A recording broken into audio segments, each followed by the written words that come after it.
So this was a very big weekend at the movies. I've been to the theater 3 times in just over the past 24 hours. I saw 2 movies on Thursday, and I just got out of another movie like 2 hours ago.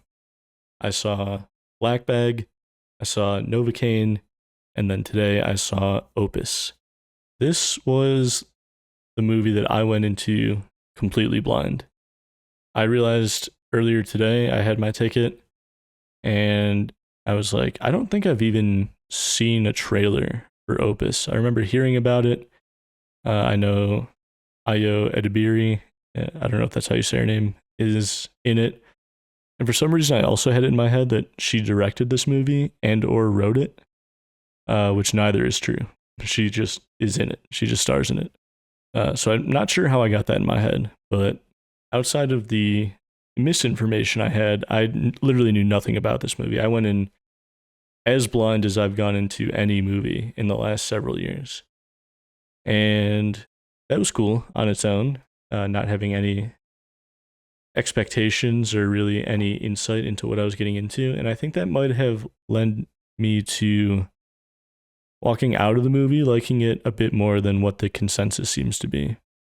Because after I had finished it, I went to check Letterboxd, I went to log it, add it to my 2025 list, and I saw that it wasn't getting scored all that high. And I took a quick look at the reviews, and a lot of the reviews were people giving it 1 and 2 stars and kind of dogging on it a bit.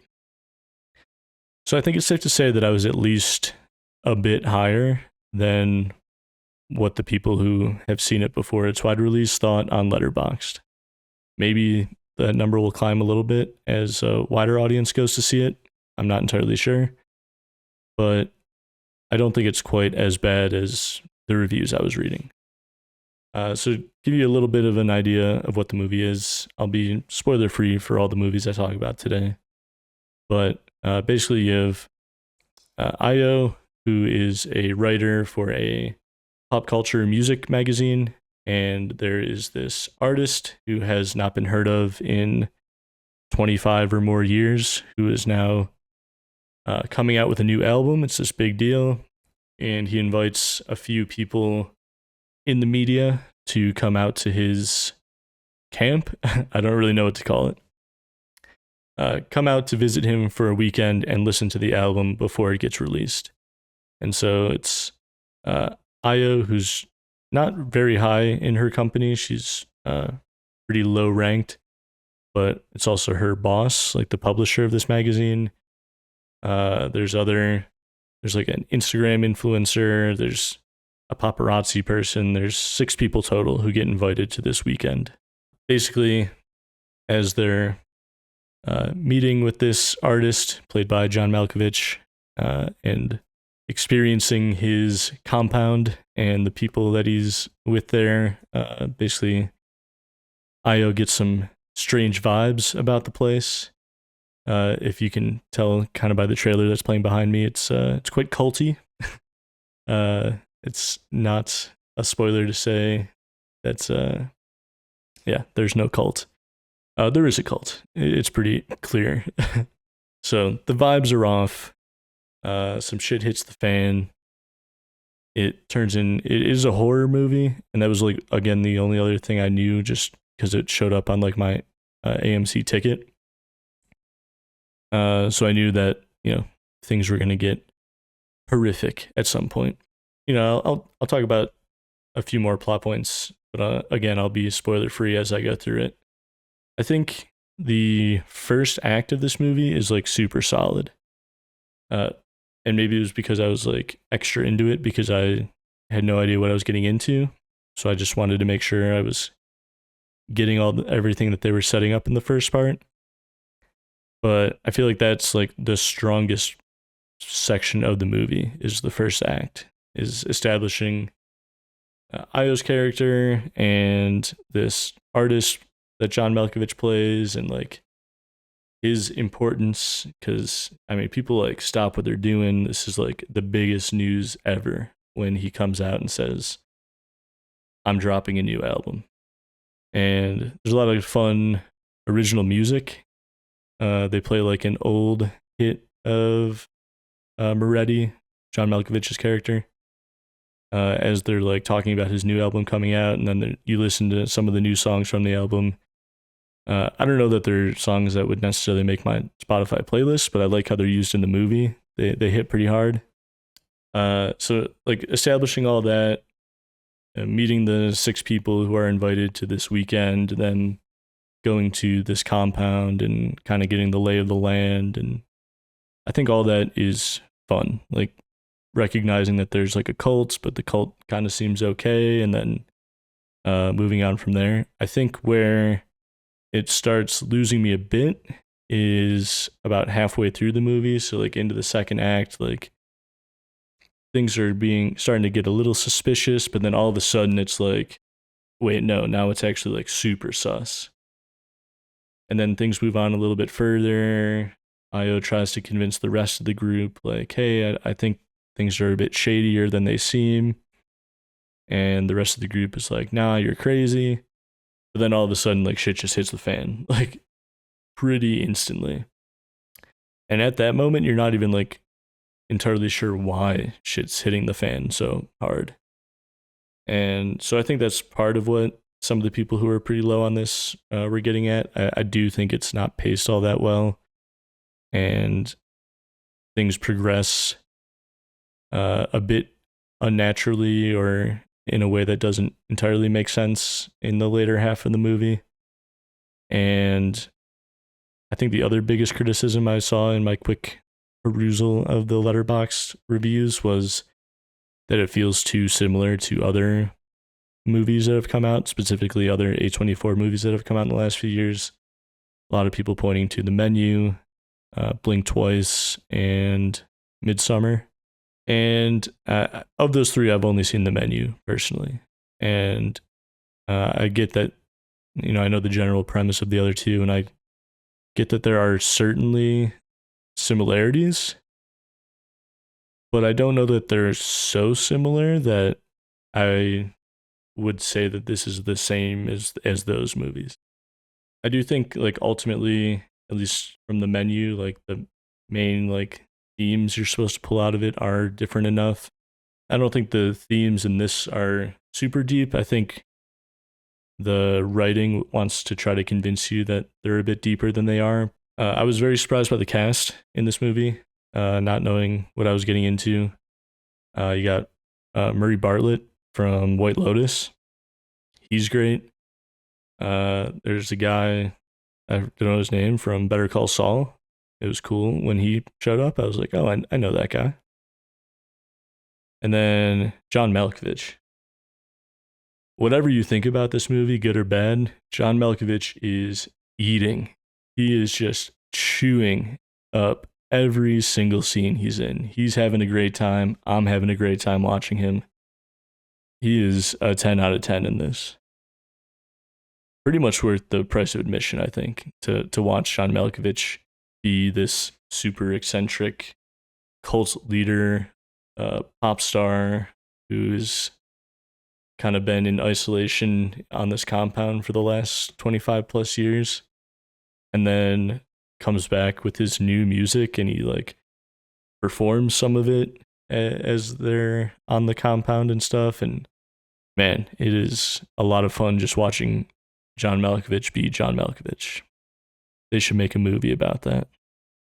But yeah, I think that's where I'll leave Opus. When I'm done talking about all 3 of these movies, I'll get into my 2025 list and see how they all rank. But while I do have some issues, some gripes with particularly the second half of this movie, I think there's a lot of good stuff going on here, and I did enjoy my time watching this. And I was surprised to see how seemingly negative a lot of people were on it. I'm definitely not quite, or not nearly as negative as what the early consensus on Letterboxd seemed to be. But again, I'm curious to see if that changes at all as more people see it, or if I'm just out of the loop for whatever reason. All right, next movie I want to talk about, technically the first movie of these 3 that I watched yesterday, was Black Bag. Another one that I didn't know a ton about, I think I'd seen one trailer for this, but really all I needed to know personally was that it was directed by Steven Soderbergh. I'm going to see anything that he does. One of my all-time favorite movies is Ocean's 11, and I just appreciate the variety that is in his filmography. One of the other movies I've seen that came out this year was Presence, which was another Steven Soderbergh movie. And if you're not familiar with that, it's a haunted house movie shot from the perspective of the spirit in the house. So every scene is just super long one takes shot from the first person perspective of like a poltergeist or a spirit trapped inside a house. So he's always doing different things. I'm always interested in what he's doing. And so that was all I needed to go see Black Bag. You also have Michael Fassbender and Cate Blanchett. I like both of those actors a lot, so didn't take much convincing for me to go see it, and I'm glad I did. I liked this movie a lot. I think it's very, very good. I also think that it's kind of the movie. It's the kind of movie that not a lot of people are going to see. I don't know that it was promoted all that much, and will probably be forgotten for the most part, which is kind of unfortunate. Because I definitely think it is worth watching. So, quick synopsis on what you're getting with Black Bag. Michael Fassbender and Cate Blanchett are married, and they also work for basically they're spies. And so, essentially, Michael Fassbender is told that there is a rat within their ranks. He's given a list of 5 possible names, and one of the names on that list is his wife. And that's basically what you're trying to deduce over the course of the movie. There's plenty of evidence that points to his wife being the rat, but there's also these other 4 people who he has to kind of interrogate and play mind games with, and ultimately try to figure out what is really going on. It's a pretty interesting premise, especially for like a spy movie, spy thriller. This is not a James Bond super high action blockbuster spy movie. It is mostly Michael Fassbender talking to people. In this trailer, you'll see like one explosion here, right there. And that's about it for like the big action. And that's not even like all that prominent in the movie itself.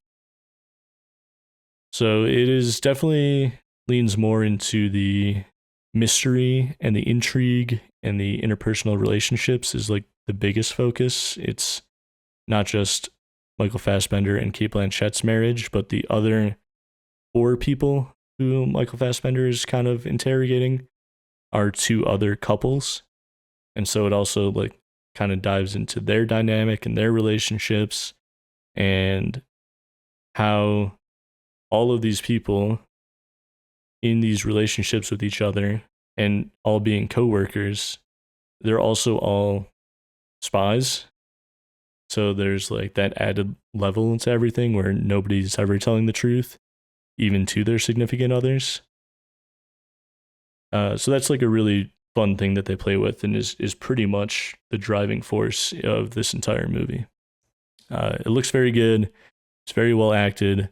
Michael Fassbender is basically playing the character he was in The Killer, which is maybe just a touch distracting because they are so similar, at least as far as I remember. I only watched The Killer once, but he does seem to pretty much just be playing the same guy. But he's great. There are very few scenes that he's not in. Pretty much every scene is him talking to someone. If he's not there, then Cate Blanchett is talking to someone, but even she has maybe a smaller role than you would expect. And I think what's really cool is the other 4 characters, like the side characters in this, aren't really focused on all that much. There's rarely a time that they're on the screen and Michael Fassbender isn't. But I feel like they give you so much with these characters.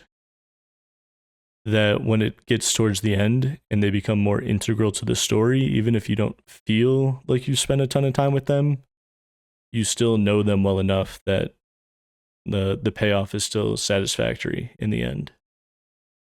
And I'm not really familiar with the actors themselves, but I thought they all gave great performances, and I'm kind of excited to see if they start popping up in other projects. I would be excited to see them.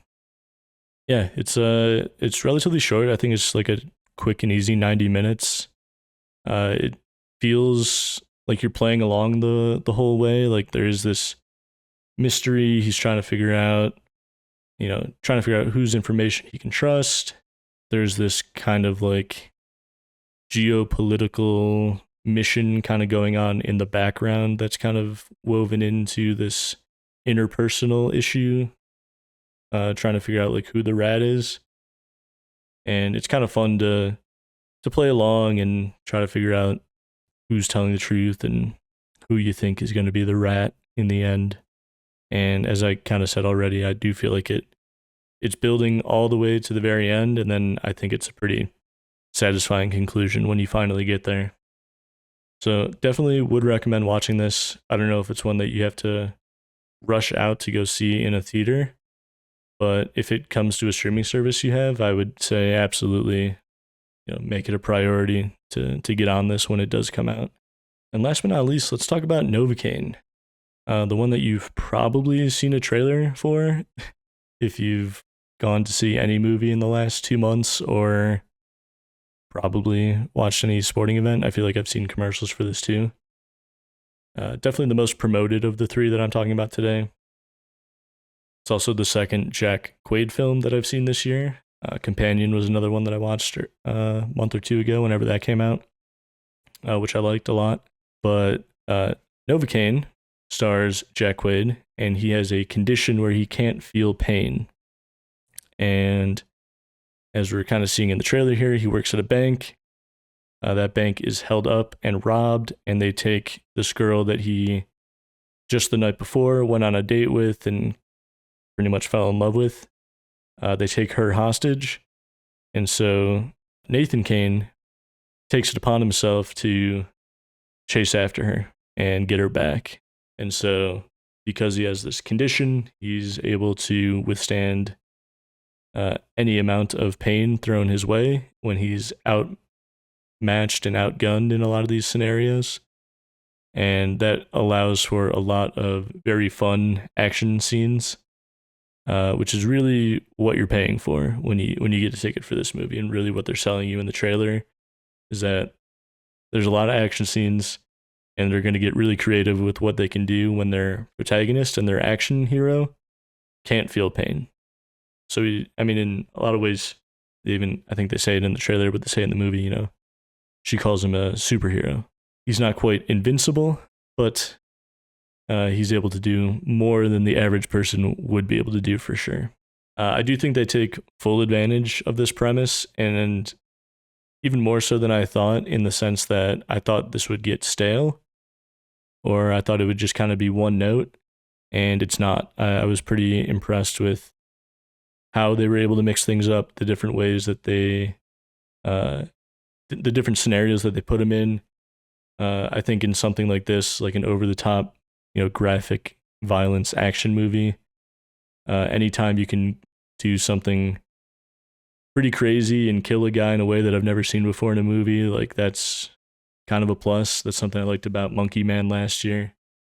They do some stuff in this movie where it's like, it's pretty unique and could really only happen in a movie like this. It's also really funny. And I thought, going into it, I assumed it would be entertaining and funny to some degree, but there are moments in this movie that are genuinely laugh out loud. And I think I had like one of the hardest laughs, the hardest guffaws I've had in a movie in a long time. There's one line in particular when Matt Walsh comes in, if you're familiar with him. He plays a cop, and one of the lines he has actually had me like belly laughing in the theater. So that was refreshing. I I was impressed with how much I was laughing in this movie. A lot of that comes down to Jack Quaid. I like Jack Quaid a lot. This is definitely a Jack Quaid role, and he kills it in this. Very well cast. If you like him in The Boys, if you like him in other Jack Quaid roles, this is maybe one of his best Jack Quaid roles, personally. I also think Amber Midthunder, who's also in Opus, I think I forgot to mention that, but saw two of her movies now in one weekend. I think she's great. I think the chemistry that they have together, which is really what builds this whole thing in the very beginning of the movie. You have to believe that there's enough chemistry between them that Jack Quaid would go out of his way to chase after her and try to save her. And I think they nail that part. I think it works. There's a couple moments where I think the gruesomeness, the violence was even too much for me. There's one moment in particular where I had to look away. There's a kind of a torture scene, and there's a particular type of torture that is implemented in some movies that I can't look at. I can't stomach. It just makes my skin crawl. And it happens in this movie, and I had to look away. There's some other things that I imagine would make other people very queasy if you don't like looking at broken bones or things of that nature. There's some stuff towards the end that I didn't personally have to look away at, but I could very easily understand someone having to look away or feeling queasy had they watched it. So there's that. You kind of know what you're getting into, so it probably wouldn't be all that shocking, but just a little heads up there. And then I do think, I don't want to say it drags at the end, but I do think it goes a bit longer than it needs to. It's a little over 2 hours, and for 90% of it, I don't feel like it's dragging. I feel like we're moving at a good clip, and I'm enjoying every second of it. But I don't think they necessarily stuck the landing perfectly. I do think it drags a bit at the very end, trying to get to a conclusion. But ultimately, it gets there. It's not all that big of a deal. I just think it could have been a little bit tighter at the end, and that would probably be my biggest critique. But if you saw the trailer and you were interested, I think you're going to get everything you saw in the trailer and more, and walk away having a pretty good time at the theater. So yeah, this one's a pretty easy recommendation as well. Highly recommend you go check out Novocaine. Now let's take a look at my 2025 list. It's a work in progress. It's always subject to change. Again, I just walked out of Opus a few hours ago, so I haven't even sat with all these movies for a full 24 hours at this point. But tentatively, I have Black Bag at my number 2 so far for the year, beating out Soderbergh's other entry this year with Presence. I've got Novocaine at number 5, which falls behind Jack Quaid's other entry this year with Companion. And then I have Opus at number 7. I wouldn't be surprised if some of these move around a little bit as time goes on, as I sit with them a bit more, or maybe end up rewatching some of these later in the year. So that's where we're at for 2025. I've seen 11 movies so far this year. It's about one a week, I think. And so far, not so bad for Q1 of 2025.